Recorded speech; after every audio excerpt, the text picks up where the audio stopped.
आपण भाषणात पण बोललात की उन्हाचं संकट आहे, इतर पण संकट आहे. कसं आव्हानांना सामोरं होतंय महाराष्ट्रात? सर्वप्रथम महाराष्ट्र दिनाच्या सर्वांना मनापासून शुभेच्छा देतो. त्याबरोबर आज जागतिक कामगार दिवसही आहे, बौद्ध पौर्णिमाही आहे आणि म्हणून सर्वांना मनापासून या ठिकाणी शुभेच्छा देतो. तापमान हे दिवसेंदिवस खूप वाढतंय, म्हणजे त्यांनी तर आता उच्चांकच गाठलेला आहे. काल परवापर्यंत जवळपास 46-27 पर्यंत तापमान विदर्भामध्ये असेल, उत्तर महाराष्ट्रामध्ये असेल, हे चाललेलं आहे आणि त्यामुळे खूप काळजी घेण्याची सर्वांना गरज आहे. हे तापमान जवळपास 49 पर्यंत जाईल की काय, अशी भीती हवामान खात्याने या ठिकाणी दर्शवलेली आहे. लहान निलोच्या माध्यमातून पाऊसही यावर्षी कमी पडणार आहे आणि म्हणून त्या बाबतीत आपल्याला खबरदारी घ्यावी लागणार आहे. पण उन्हामुळे अनेक लोकांना त्रास होत आहेत. हॉस्पिटलमध्ये आम्ही सगळ्या सोयी सुविधा उपलब्ध करून दिलेल्या आहेत. त्याचबरोबर सगळ्यांना सूचना देण्यात आलेल्या आहेत. विशेष करून लहान मुलं जी आहेत, ज्येष्ठ नागरिक आहेत, आजारी असतील, त्यांना काही जुना त्रास असेल, अशा लोकांनी दुपारी 12 ते 4-5 पर्यंत बाहेरच पडू नये घराच्या. ही खबरदारी आपण त्या ठिकाणी घ्यावी. भरपूर पाणी प्या, उन्हापासून सावध राहा, लांब राहा. विशेष करून आता लग्नसराई झालेली आहे आणि या लग्नामध्ये आपण बघतो हजारो लोक लग्नामध्ये दुपारच्या वेळेला एकत्रित येत आहेत. मोटरसायकलवर 3-3, 4-4, 5-5 जण लहान मुलांना वर्षभराच्या, 2 वर्षाच्या, 6 महिन्याच्या घेऊन आमच्या भगिनी प्रवास करतायत. मला वाटतं ते टाळलं पाहिजे. कारण 47-48 टेम्परेचरमध्ये जर लहान मुलाला वर्षभराच्या 6 महिने तुम्ही जर मंडपात घेऊन बसला तासनतास, मला वाटतं त्याचाही गंभीर परिणाम होण्याची शक्यता आहे. आणि म्हणून मी सगळ्यांना हात जोडून विनंती करणार आहे की हे टाळा. लहान मुलांना तर अजिबात बाहेर घेऊन जाऊ नका. की जी सावनी मी परवा एका लग्नामध्ये मी बघितलं, 6 महिन्याचा मुलगा, मी इतका चिडलो, तो इतका रडत होता, त्याच्या अंगावर सगळे कपडे काढलेले, लग्नामध्ये बसलेले होते मंडपामध्ये. आणि मी विचारलं त्यांना, त्या ताईंना मी विनंती केली की बाबा काय म्हटलं, तू कसं काय त्याला घेऊन इथे आली? म्हणे माझ्या भावाचं लग्न आहे आणि मी अमेरिकेहून आलेली आहे म्हणे.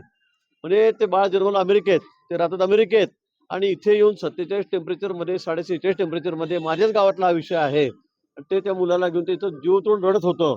मी त्यांना शेवटी सांगितलं कूलरच्या समोर जाऊन बसा. मी हात जोडून घेऊन गेलो, म्हटलं तिथे बैस म्हटलं, येऊ नको म्हटलं, दाखवू दे म्हटलं लग्न काय असेल ते.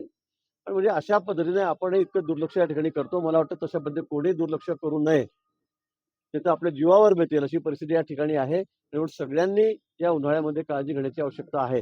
तर शासनाने आपल्याला काही सूचना दिलेल्या आहेत, त्याचं तंतोतंत पालन आपण या ठिकाणी करावं. पण शासनाच्या वतीने सर्व आता मी तयारी केलेली आहे. सर्व हॉस्पिटलमध्ये जे लागणारे औषधं आहेत, उपचार त्या आहेत, मॅनपॉवर त्या ठिकाणी आहे, सर्व सामुग्री आम्ही त्या ठिकाणी तयार ठेवलेली आहे.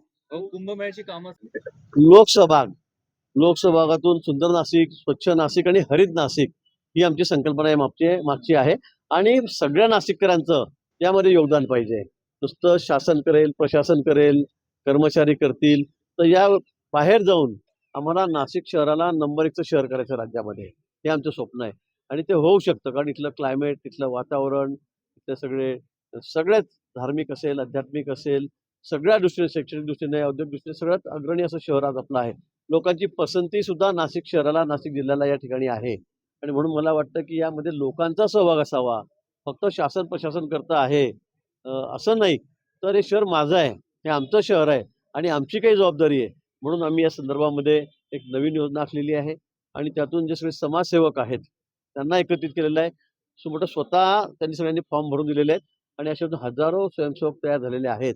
आणि मग वेगवेगळ्या वेळी, वेगवेगळ्या दिवशी, जसं गांधी जयंती असेल, महाराष्ट्र दिन असेल, कुठले वसुंधरा दिवस असतो, पर्यावरण दिन असतो, या सगळ्या दिवशी वेगवेगळे कार्यक्रम आणि दररोज चालणारे कार्यक्रम या संदर्भामध्ये आम्ही वेगवेगळे आता विभाग त्या ठिकाणी केलेले आहेत. आणि या माध्यमातून सगळ्या नाशिककरांची जबाबदारी आहे. सगळे समाजसेवक आहेत त्या शहरामधले, ते व्हॉलंटियर्स आहेत, ज्यांना वाटतं की मी काहीतरी केलं पाहिजे, असे तरुण आहेत, वेगवेगळ्या संघटना आहेत, यांनी मिळून आम्ही सगळ्यांनी आता आमच्या नाशिकसाठी हे सुंदर, स्वच्छ आणि हरित कसं होईल यासाठी आमचा प्रयत्न आहे. आता मी येत्या पावसाळ्यापर्यंत खूप मोठ्या संख्येमध्ये, मग तुम्हाला आश्चर्य वाटेल एवढ्या मोठ्या संख्येमध्ये महापालिकेच्या माध्यमातून, विविध सगळ्या इंडस्ट्रीज आहेत, CSRच्या माध्यमातून, या ठिकाणी उद्योजक आहेत त्यांच्या माध्यमातून मोठी झाडं आम्ही या ठिकाणी लावतो.